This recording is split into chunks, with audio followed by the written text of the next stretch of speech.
You know, as we've been in this series each week, my mind has been drawn to my youngest daughter, Kelby. She was in seventh grade when we moved here, and she and her best friend, one of her best friends, Tess, have obsessed about a French animated show called Miraculous.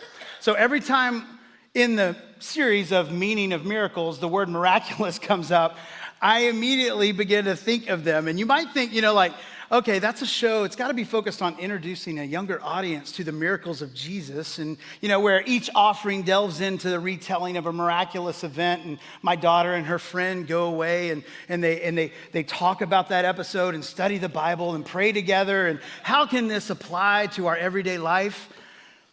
If that would be, it would be furthest from the truth of what that is actually happens, because actually it deals with a couple of Paris teenagers who are secretly fighting evil using the power of the miraculous, which are basically lapel pins in the shape of a ladybug and a cat.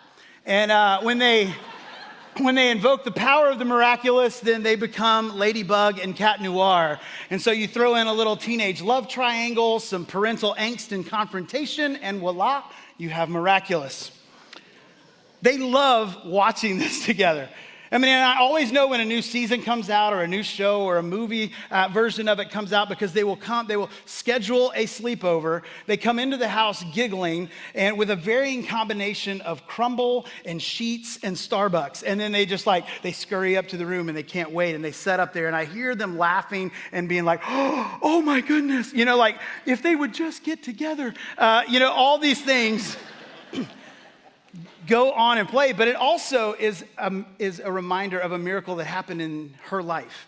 And even in that relationship between her and one of her best friends, you see, we moved here in 2018, and I moved with a junior, a freshman, a seventh grader, and a fifth grader. So in the parental handbook of killing it, that is not the optimal time of when you move your family across the country from Colorado and come to Richmond. But that's what we did. We felt God saying, this is where we need to be. And so after the first day of school, as a parent, you're like, oh, I hope this goes well. Please go well. I pick up my junior daughter. She couldn't drive because she had broken her ankle attending a middle school camp. She started her junior year at a new school on a little scooter. Everyone, it's great. Yeah. So I pick her up, she gets into the car, and immediately tears start to just flood her face, and she's like, I can't do this, I wanna go home, this is horrible. And then I talk to my freshman, he's a guy, so I only get guttural grunts, and yeah, it's fine, it was good. And then I talked to my seventh grader, Kelby, and she said, Daddy, it wasn't too bad. I met someone who had also moved here from Seattle, so they moved across the country, and she was in all of but one of my classes all day long. So we hung out all day long, and so this year was gonna be about those two, and she was like, I think it's gonna be all right. And then my fifth grader comes home, and I'm like, how'd your day go? And he's like, oh, I met someone who also just moved here from Seattle and was in the majority of my classes. And it was amazing to me because I think it was God. God moved a family the same ages of our kids, a girl and a guy, in those same things, and he cared for them in a way of putting both of them together to experience this and to have to go through this. And it's easy to chalk it up to coincidence, or it's just kind of luck. But I think it goes deeper than that. I mean, think about this. There's 8.1 billion people on this planet. 2 billion of those are under the age of 15. And so God, in this mix of world, in this, he turned his attention, and first off, to the North American continent, and then even to the United States. And within the United States, there's 16,000 middle schools, representing over 12 million middle school age students. So you can imagine all the issues emotionally and relationally and physically and spiritually that are swirling around, being prayed for, being cried over in this soup that is global adolescence. I mean, I don't know how much time you spent with middle schoolers, but man, there's a lot of that going on. So you can imagine just what God is hearing and seeing and experiencing and hurting for some of these kids. And God chose to act on the behalf of my kids. And that made all the difference. It set them up with a relationship that would last over these 6 years, something became just like rocks for them and made it okay. We've said in this series that miracles are signs pointing to something greater, something bigger than themselves. That miracles call us to look up and beyond just the act or the event itself. Miracles want us to see a facet of God's character and his nature that maybe we hadn't seen before. And so for my kiddos, in the moments or even seasons when my daughter and my son might feel alone, will look around and wonder, hey, does God care? Is he there? They're always going to be able to look back and remember how God provided for a nervous, anxious 7th and 5th grader in a new city, going to a new school, knowing no one, and how he came through. They can go back to that. And so as we turn our attention to another miracle, I don't want us to forget to look up, to look beyond the physical act. Try to find ourselves in the story, in this miracle, so that we can see and maybe experience a new attribute of God's character and his nature.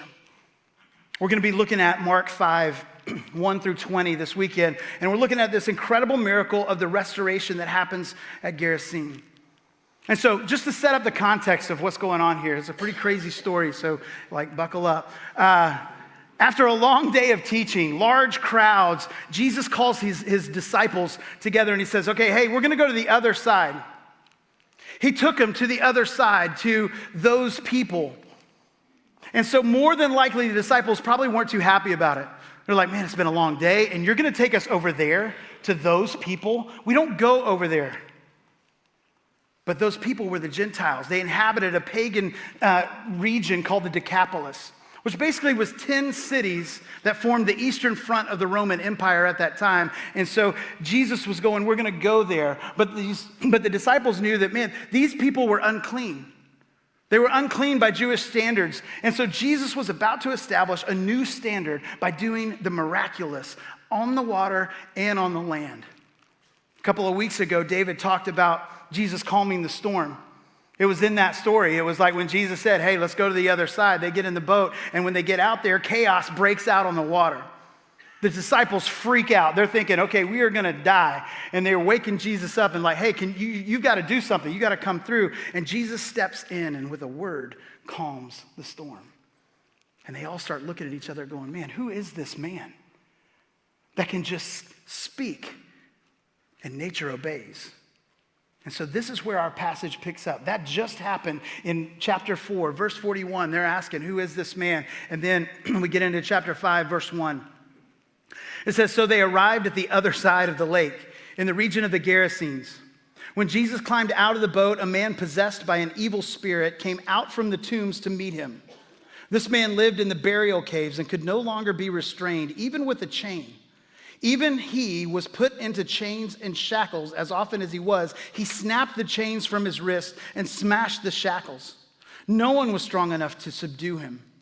Day and night he wandered among the burial caves and in the hills, howling and cutting himself with sharp stones. And when Jesus was still some distance away, the man saw him, ran to meet him, and bowed low before him. Can you imagine what the disciples were thinking at this moment? They had just come out of the storm. Probably everything in them was going, please, just get me to dry land. Just get me to dry land. I don't care. Even if it's the other side, let's just get there. And they get to dry land, and then they're met by even more chaos. They're hoping it's going to be normal, and Jesus, it's going to be okay. But they're met by this man possessed by an evil spirit. And it doesn't even mention the disciples getting out of the boat. Like for me, my imagination runs wild, and they're like, oh, we're getting to the boat, we're going to get out. And they get out, they're about to get out, and they see the man running. He's disheveled. He probably has dried blood on him. He just looks horrible. This man possessed comes, and they're like, nope, nope. We're good right here. Jesus, you go ahead. But Jesus gets out. You see this man that they meet. He's unclean on several levels in the eyes of the disciples. First, he was a Gentile. Unclean. He was living amongst the tombs, among the dead, unclean. He had an evil, unclean spirit living inside of him. This man had been dehumanized and outcast by his own people. And in the disciples' eyes, he was an outcast of the outcast. When it says in here that, when it says no one was strong enough to subdue him in verse 4, this Greek word demazo is normally used only in reference to taming wild animals. And so his own people treat him like a wild animal. They say they chain him up often. But he's so strong that he breaks the chains, that he smashes the shackles. And so he's acting like a wild animal. He's tormented by this evil spirit. Evil spirits hate God, but they can't destroy or deface him. And so what do? They go to the next best thing. They try to destroy and disfigure the image of God wherever they can. And we, being created in the image of God, they come after this man to try to destroy and deface and disfigure him. And so how would Jesus, a rabbi, deal with this culturally complex situation? Because if he was going to be a good Jewish rabbi, it was, I'm going to go to the other side. I'm going to shout, unclean, unclean, unclean. I'm going to leave him by the wayside because I can't let somebody who is unclean defile me. That's what the disciples thought. This is probably what should happen. We need to get away from this man as quickly as possible. But that's not what Jesus wanted them to see. Again, he's about to reveal something about his nature, about his character, about who he is in this moment. So as the disciples wait and watch to see what he's going to do, this is what happens. In verse 7, it says, with a shriek, he screamed, "Why are you interfering with me, Jesus, Son of the Most High God? In the name of God, I beg you, don't torment me." For Jesus had already said to the spirit, "Come out of the man, you evil spirit." Then Jesus demanded, "What is your name?" And he replied, "My name is Legion, because there are many of us inside this man." Then the evil spirits begged him again and again not to send them to some distant place. There happened to be a large herd of pigs feeding on the hillside nearby. "Send us into those pigs," the spirits begged. "Let us enter them." So Jesus gave them permission. The evil spirits came out of the man and entered the pigs, and the entire herd of about 2,000 pigs plunged down the steep hillside into the lake and drowned in the water. Crazy story. This is a crazy interaction. And what is Jesus going to do? And they're like, man, what is going to happen? In this section, there's like spiritual sparring and negotiating going on between this evil spirits and Jesus. Now, it was believed that if one had the power over others when one knew their name. And so, unlike the Jewish people and religious leaders who would constantly struggle and fight and even be the reason why they crucified Jesus, they could not figure out. They were constantly going, who is this man? He says he's the Son of God. That's blasphemy. And so they fight over this stuff. But here we see the evil spirits, they have no problem recognizing who Jesus is, what authority he possesses, how powerful he is, and that he is undefeated. It says in some other translations that the evil spirits are asking, "Are you here to torment us before our appointed time?" You see, they know there's going to be a time when God says there's going to be a new heaven and a new earth. And the demons and the evil spirits were all going to be subjugated, and they're going to be thrown into the abyss, and they will be locked away forever, forever bound. And the evil spirits know this, and they're asking, okay, hey, is this the time that that's going to happen? Well, if it's not, can I go over here into these pigs? And then Jesus counters this. He says, okay, you're going to ask, and you're going to try to invoke even my Father's name, because they say, in God's name, would you not ask us to leave and send us away from this region? They're basically saying, in the name of God, I want to control the Son of God. But then Jesus counters, and he says, what is your name? And it says that my name is Legion, because there are many of us inside this man. Legion is a Roman military term used to describe the largest unit of troops, numbering about 1,000 infantry and 120 cavalry. It's the largest grouping of troops in the Roman army. And so you can imagine there are so many spirits inside of this man. But even with the amount of spirits that are present, they know that they are no match for what Jesus is going to bring. They begin negotiating and begging, can we just remain in this region? They assumed that the Gentile territory was theirs. This is a pagan region, worshiping pagan gods. Just leave us alone. If you'll just leave us here and leave us alone, then that'll be fine. And they ultimately ask, okay, if you're going to take us out of the man, then send us into these pigs. And maybe they thought, hey, Jews think that pigs are unclean as well. And so if you send us to an unclean, then maybe he'll go away and he'll leave us alone. And so Jesus was presented again here with another culturally complex situation. Because in this time, he knew that if he sent him into the pigs, it was going to destroy somebody's wealth, somebody's status, somebody's livelihood. It just weren't animals. These pigs were used as religious sacrifices to their pagan gods. They were sold and traded in the marketplace as a commodity. They were also used to feed the Roman legion that was stationed at the Eastern Front. And so Jesus, and probably the disciples, they knew, like, with this request, okay, wait a second.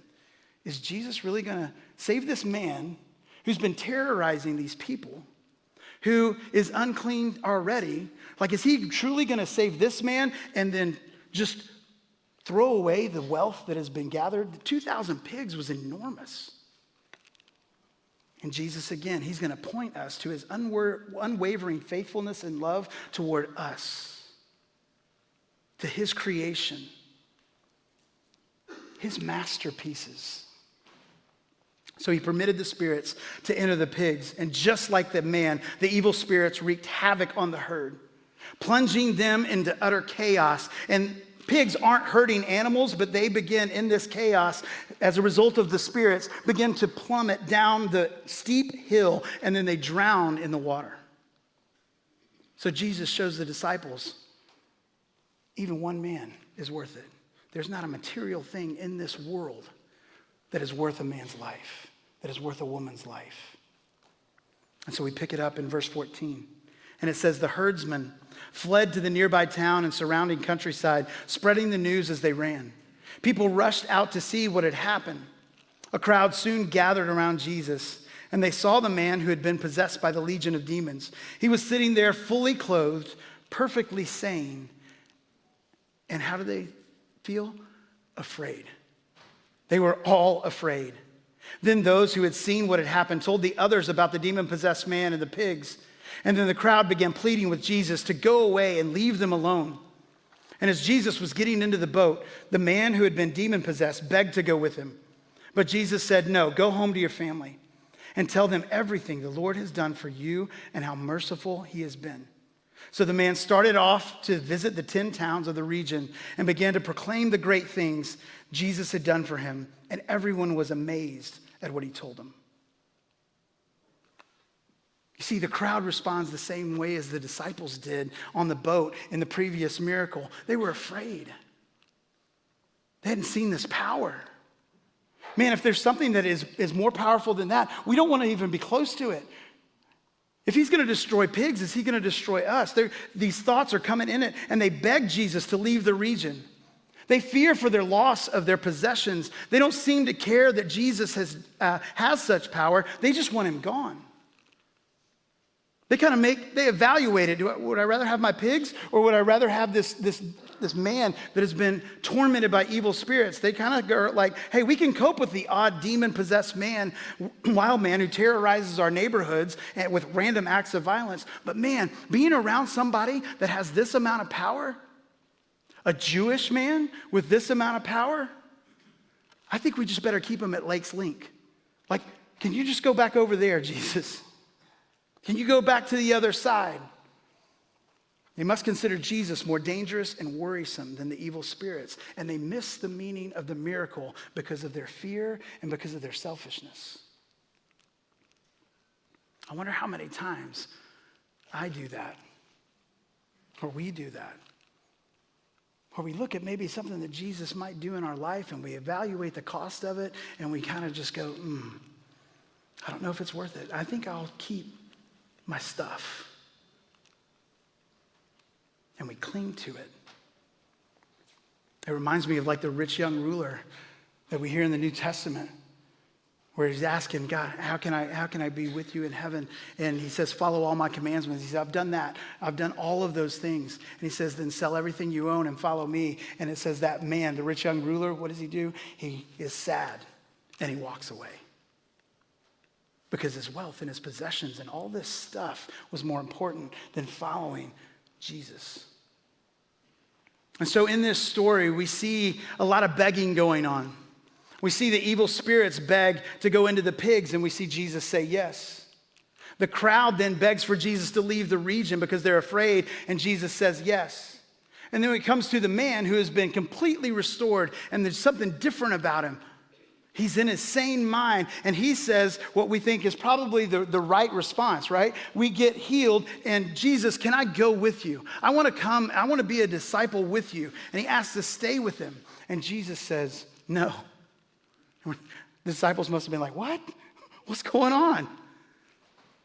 But Jesus instead gives this man a mission. He says, and it's unlike other previous miracles. You know, previous miracles, Jesus will do a miracle and he said, hey, don't tell anybody what I'm doing here. Because he knows on the other side of the lake, if they start hearing about the miracles that he does, it equals confrontation. It equals them to question, okay, who does this man say that he is? He knows here in the Gentile region, he's not going to have confrontation, but it might lead to influence. And so he asked the man, go back to your family, begin to tell them of all the great things that I've done for you. And the man does exactly what Jesus asked him to do. He goes throughout the 10 cities of the Decapolis, and people were amazed. And his story starts to point people to Jesus. So much so that when Jesus returns to the region, he returns a few more times, and each time crowds get bigger and bigger. And instead of fear, they are amazed. And instead of saying, hey, I want you to leave, they're asking, hey, I want you to stay. To the point in Mark 8, we see that there is a crowd gathered of 4,000 people.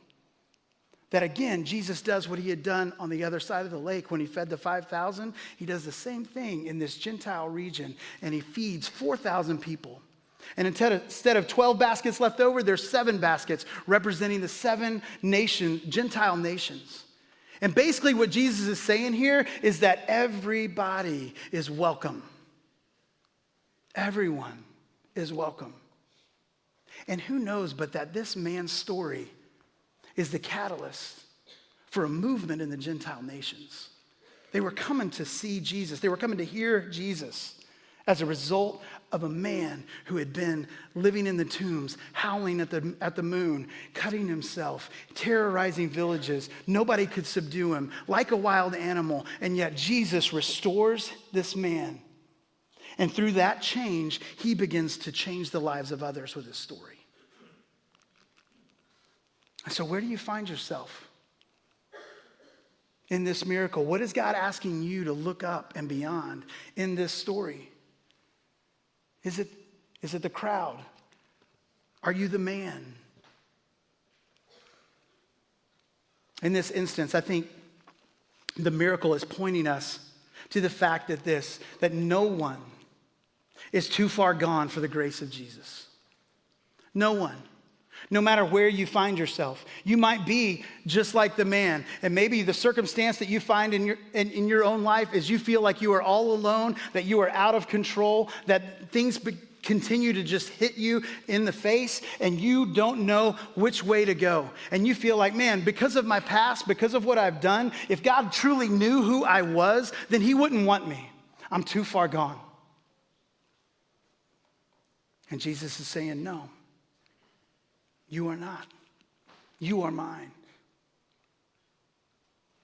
And I am yours.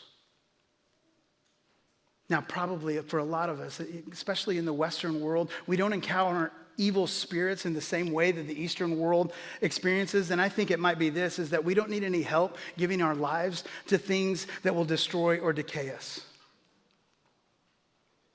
We can do that just fine on our own. And I think maybe some of the evil spirits, they're just like, okay, hey, that's working. That's a little bit more subtle. Let's just leave them to their own devices. We have no problem being entangled with the things that lead to destruction, that lead to decay, that lead us away from Jesus.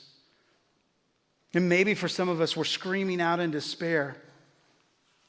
But you know what? We're not too far gone. Nobody is disqualified. C.S. Lewis, one of the great Christian writers, recalls the imagery of this story in describing his life before his conversion as a zoo of lusts, a bedlam of ambitions, a nursery of fears, a harem of fondled hatreds. My name is Legion. I think this miracle is also pointing us and wanting us to know and be aware of that we are far more valuable than anything of material worth. Your life is far more valuable than anything of material worth. Regardless of our past, our present, or our future, God thought enough of you, and he thought enough of me to send his son, Jesus Christ, to die so that we could have the opportunity to be able to say yes or no to a relationship with him. It wasn't like when Jesus sent his son to die, and once that was done, that everybody became a Christian. No, it was just for the opportunity to accept this free gift of grace that comes through a relationship with him. And he cared enough about us, and he wanted relationship with us bad enough that he would send his son to die just so that you could have a choice. That's amazing.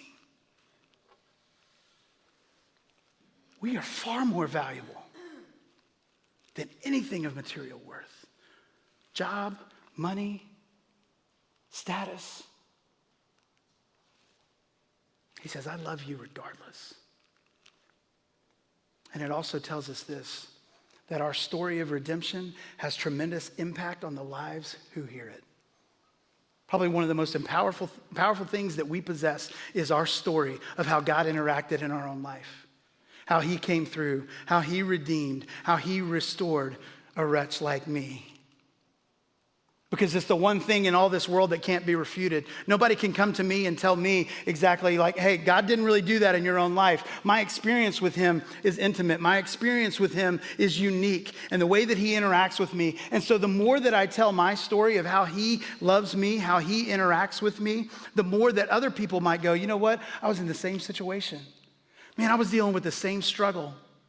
And God got you through in that way?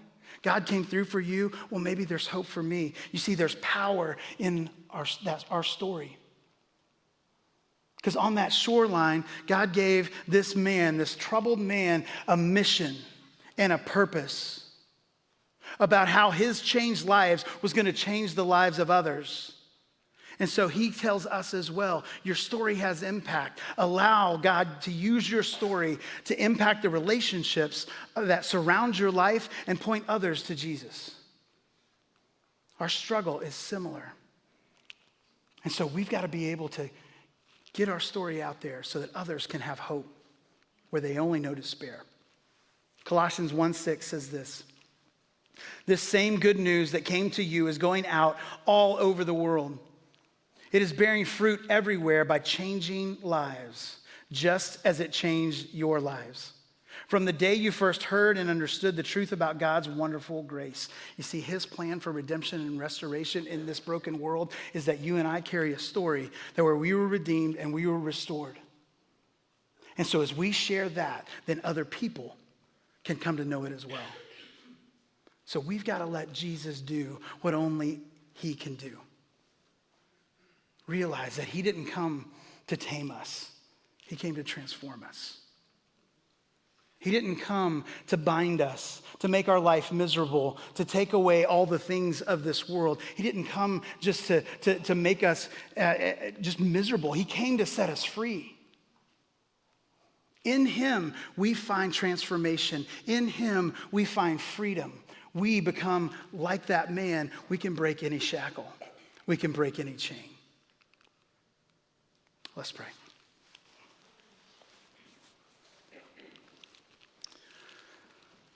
Father, thank you that you choose us. That God, in the midst of all the different worries and all the different struggles that life throws our way, that you choose us to redeem. That God, no matter where we find ourselves, whether we are out in darkness, howling at the moon, in despair, that God, that you come to rescue. That your heart wants nothing more than for us to realize the worth and the value that you place inside of us. And that God, that it doesn't have anything to do with what we do, it has everything to do with your love, your character, your nature. And so, God, for some of us, it means coming out of the hills, coming away from the tombs, and running and dropping ourselves at your feet and saying, God, I need you. I need you to come into my life and forgive me of my sins. I need you to give me a mission and a purpose that goes beyond just the ordinary. God, would you begin to do a miraculous in me? To do what only you can do, and that is forgive my sins and make me clean.